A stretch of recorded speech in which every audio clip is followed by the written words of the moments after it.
சொதப்பிடாதீங்கப்பா, வீடியோலாம் பண்றோம். ஏன்னா நீ ஓடிடுவ, நான் தாட்டா மாட்டுவேன். நாங்க செகண்ட் ட்ரை போக போறோம். கௌஷிக் ப்ரோ, செகண்ட் ட்ரைக்கு ரெடியா?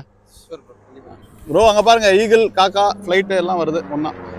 ஸ்ரீராம் எடுத்தாச்சு. ஸோ ஸ்ரீராம் வந்து சாய்ராமா? கண்ணதாசா சேசுதாசா, ஐயோ பாவம், அவரே கன்ஃபியூஸ் ஆயிட்டார்.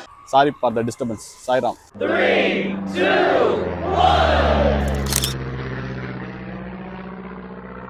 டேய் இப்போலாம் வராதீங்கடா, எங்களுக்கு ரிஃப்ளெக்ஷன் வேணும்டா. இப்போதான் வருவானுங்க வண்டி எடுத்துகிட்டு. இந்த லைட் ஹவுஸ்க்கு மேலே வரும்போது எடுப்பாங்க. காக்கா புறா மாட்டுச்சுன்னா ஆடட் போனஸ் எங்களுக்கு. கம்போசிஷனுக்கெலாம் இறங்கி பார்த்து பல வித்தைகளை கையில் வச்சுருக்கேப்பா. இது பெரிய ஃப்ளைட்டு, நல்லாயிருக்கும். Get ready. சொதப்பிடாதீங்கப்பா, வீடியோலாம் பண்ணுறோம். வெர்டிக்கல் மோடு இந்த இடத்துல.